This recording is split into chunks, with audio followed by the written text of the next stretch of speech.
What's up, everybody? This is Dropwise back again with another CRT and analog glitch video.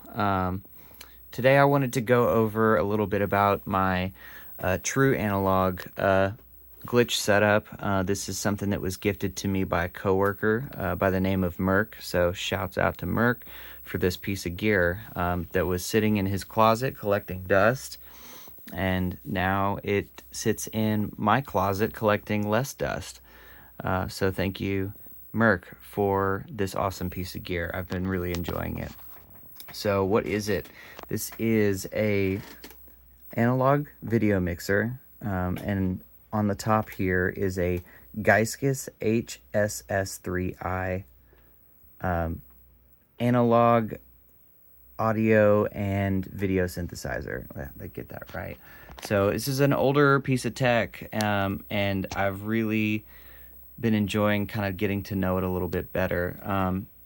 Basically, it will synthesize from what you see here, just, transistors and potentiometers and things like that, switches, different sorts of pieces of analog gear and circuitry, give it some electricity and direction, and it will, create new things for you.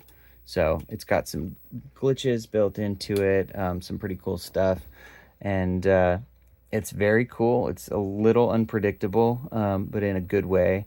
So I've been really enjoying getting to know this piece of gear.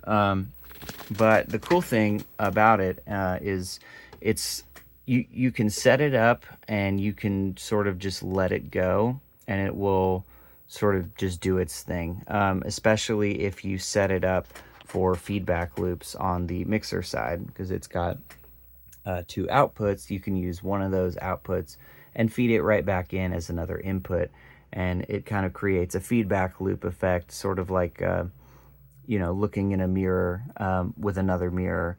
And it creates a lot of really cool effects that way. Lots of color, super cool piece of gear. So what would be a use case for a piece of gear like this, if people are considering something like this? For me personally, this video mixer is not user-friendly enough for me to get into using it for like actual live video DJing, like in the same way I would maybe use Resolume. And that's just because it's just not that user friendly. Like right now I'm trying to work in a chroma key there.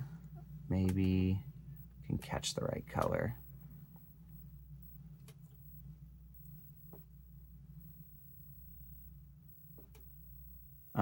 So yeah, it's just not the most usable thing in the world for me. So what's cool about it though is, like I said, you can do the feedback loops, but it's standalone. So in order to get video signal to these TVs, it's a little bit tedious. An HDMI to a normal screen is pretty simple. This is not that simple, especially when you're doing multiple screens. So the way I run this is the video synth outputs to the mixer, and currently I have one of the outputs just going up to that TV because I was lazy and didn't want to hook up the coax to it because I hate screwing those things in. And then the other output goes to this device here. This is just a AV to RF modulator. You can choose channel 3 or 4, and it will output a signal that you can then send through coax to a splitter, which is back there. You can see it hiding away on that tub. And then I split it out to the TVs so that they can all have their signal, and then you're off to the races. So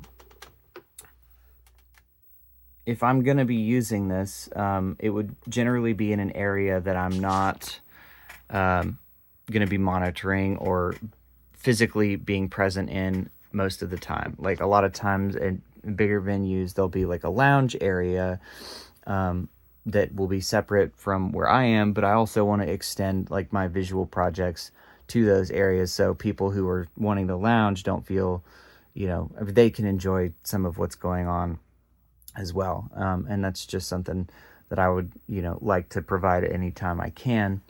So that's kind of the purpose that I'm using this for in some cases. In other cases, even just reachability, like, can I even get video signal to these TVs if my other TVs are in a separate area, or if I'm working on a totally different project. This thing is great for that. So I can do lots of cool, totally different styles with this piece of gear, and sort of leave it unattended, and it can sort of just take care of business and do its thing and do it really well. So that's what I like about it. I'm really fond of it, and I really appreciate Merc for gifting it to me. So yeah, it's I've learned a lot more about it. I've gotten a lot more functionality out of it than I originally thought I would. I really struggled getting it working because I didn't have power adapters for it when I first got my hands on it. And I thought, oh, well, it's going to just sit here and collect dust in my house too. But I also happen to just have a wild collection of power adapters and ended up finding the right combination. So problem solved there. But yeah, for anybody who is looking to get into analog glitch art, and specifically stuff with the TVs and feedback loops and all that good stuff, you don't have to spend a ton of money on these like pre-modded, really high-end, really, admittedly very good-looking video synthesizers and devices out there. You can if you want to, but you don't have to. You can get your hands on these cheap analog video mixers from like church yard sales, Facebook Marketplace. eBay is getting a little bit pricier because people are becoming more aware of their utility in this realm. So you might have a hard time finding something like a Roland or an Edirol V4 or a V8. I myself have been looking for one and haven't found a good deal on one yet. So, but I'm in no hurry. It's not the most important thing to me right now. So, if you're looking to dip your toes into the water a little bit on the analog glitch art world, get yourself a couple free TVs from Marketplace or a yard sale. I wouldn't spend more than $10 or $20 on a set unless it's a really good condition, more desirable TV, but you can do a lot of really cool stuff with pretty much free gear. So keep your eyes peeled and be patient. And if y'all have any questions or any other topics that you'd like me to cover about my setup, or any other projects that I'm working on, leave a comment down below, and make sure you subscribe to the channel.